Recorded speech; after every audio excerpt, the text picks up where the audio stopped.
Hello and welcome to Drama Recaps. Today, we're delving into the 2007 dramedy film named Lars and the Real Girl. Spoilers ahead. We begin with Lars, a solitary man, standing by his window and shielding his face with a scarf.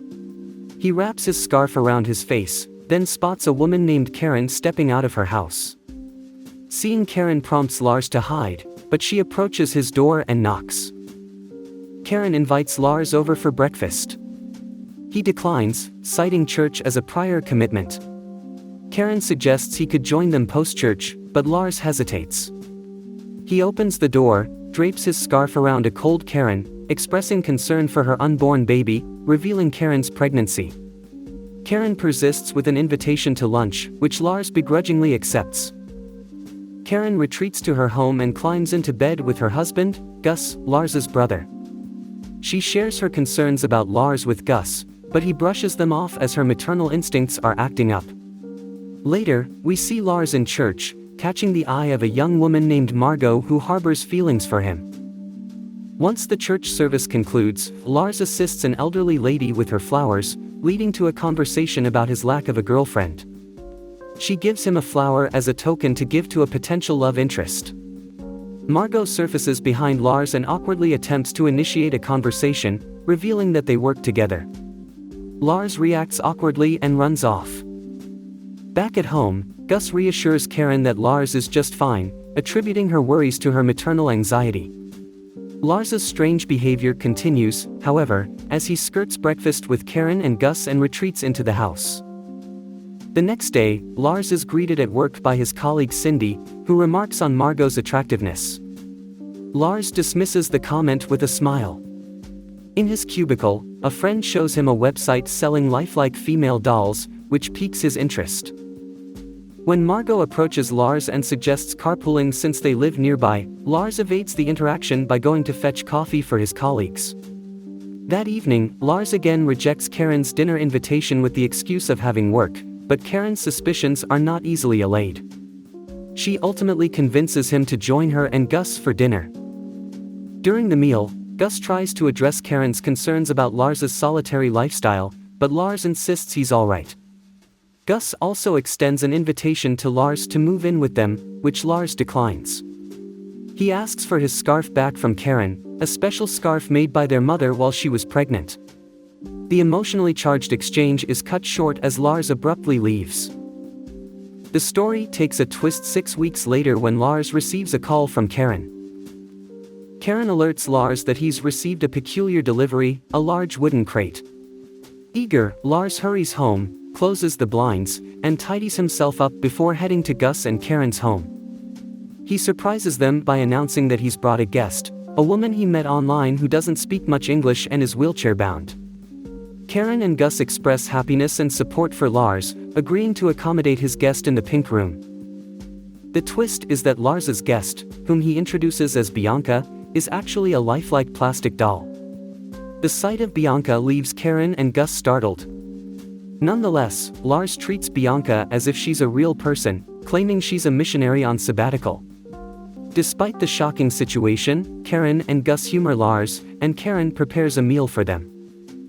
As Karen and Gus observe Lars interacting with Bianca as though she's real, Gus grows increasingly anxious, suggesting they admit Lars to a hospital.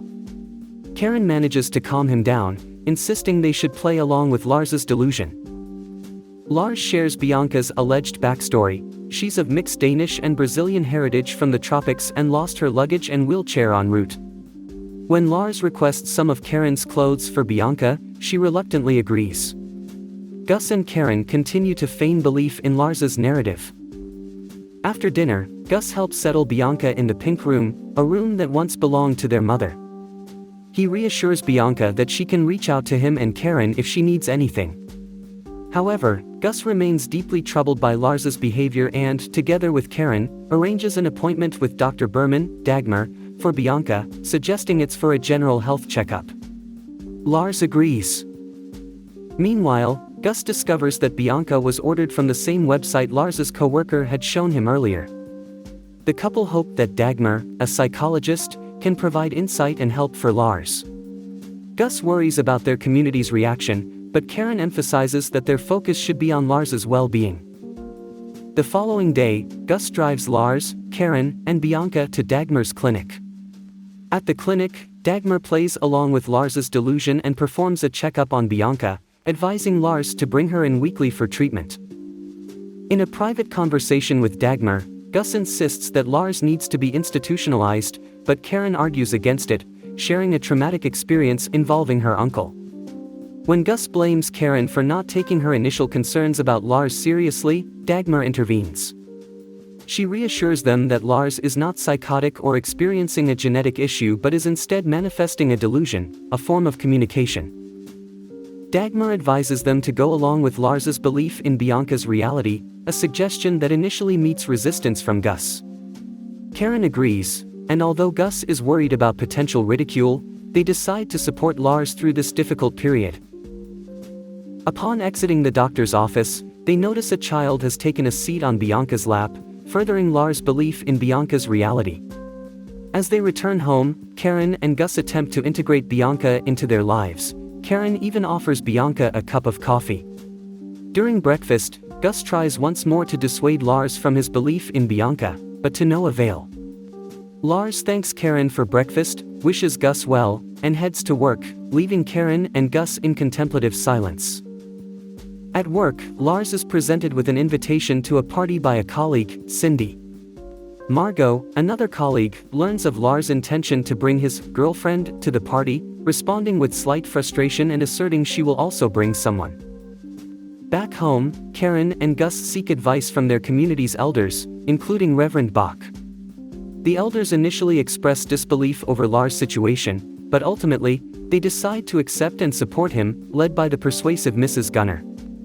When asked if Lars can bring Bianca to church, Reverend Bach responds with a question about Jesus' hypothetical reaction. Following this, Bianca is warmly received at the church, with attendees even offering her flowers as a welcome gesture. In the evening, Lars decides to take Bianca to the lake to share his childhood memories, driving away while Gus watches in concern. In Lars' absence, Gus researches delusional disorders, hoping to better understand Lars' condition. Meanwhile, Lars serenades Bianca by the lake.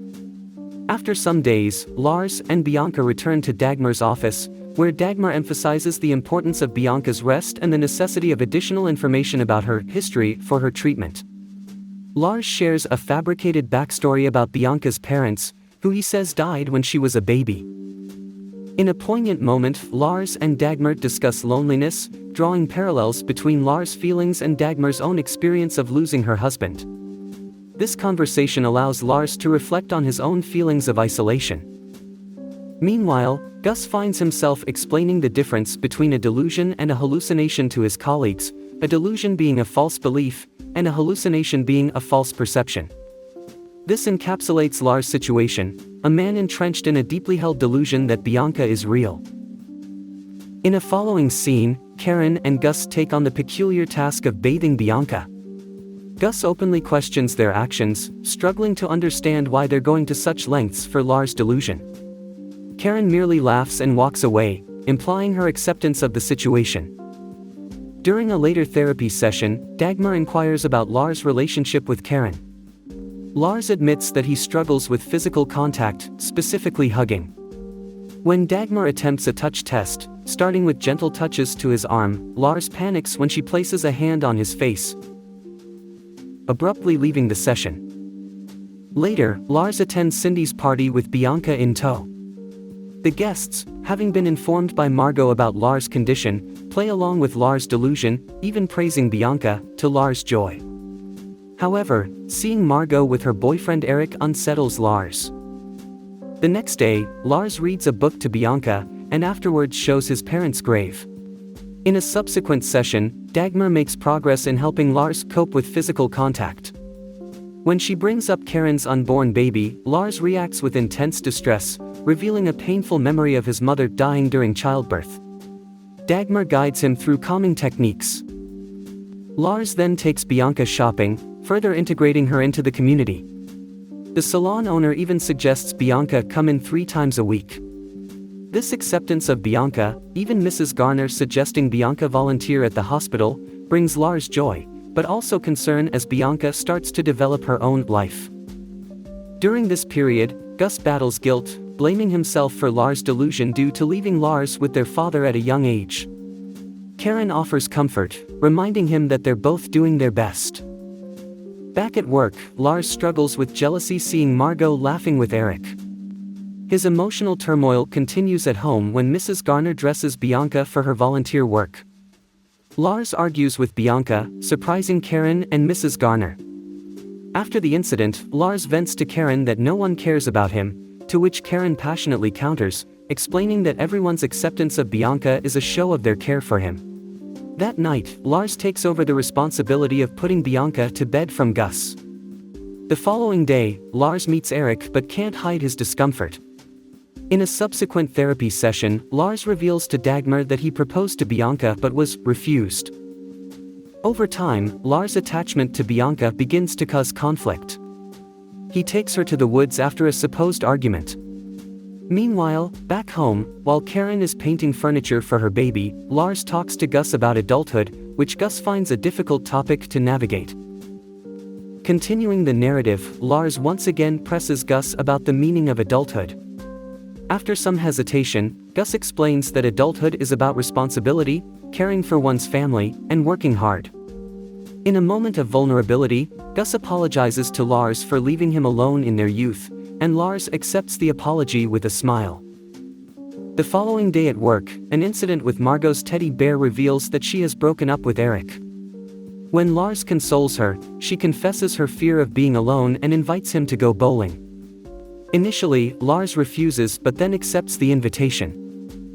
At the bowling alley, Lars and Margot seem to enjoy each other's company, with Lars showing signs of attraction towards her. However, he tells her that he doesn't want to give her the wrong idea, as he wouldn't cheat on Bianca. Although Margot accepts this, she appears disappointed. As they leave, Lars offers his hand to Margot, signaling his growing comfort with physical contact. In the next therapy session with Dagmar, Lars expresses frustration over the perceived slow progress of his treatment. He also inquires about Bianca's thoughts on his marriage proposal, but Dagmar doesn't indulge him. That night, Lars and Bianca share a bed in the pink room. The next morning, a crisis occurs when Lars screams that Bianca won't wake up. Although Gus dismisses his concerns, Karen suggests calling an ambulance. At the hospital, Dagmar emerges from the emergency room to tell Lars that Bianca is dying. Karen initially thinks Dagmar is lying to Lars, but Dagmar reveals it's actually Lars' own projection. In the days following, everyone plays along with the narrative of Bianca's illness, sympathizing with Lars. During a trip to the lake with Gus and Karen, Lars shares a tender moment with Bianca, culminating in a kiss and tears. When Gus and Karen return, Lars reveals that Bianca is dead. A funeral ceremony is arranged for Bianca, with the community coming together to remember her contributions. Lars, donning black in contrast to his instruction for everyone else to avoid it, is overcome with emotion. After the burial, Gus thanks Dagmar for her help in guiding Lars through his delusion. In a poignant final scene, Margot joins Lars by Bianca's grave. They reminisce about Bianca's impact, and Lars invites Margot for a walk, an invitation she accepts with happiness, signaling a new chapter in Lars' journey.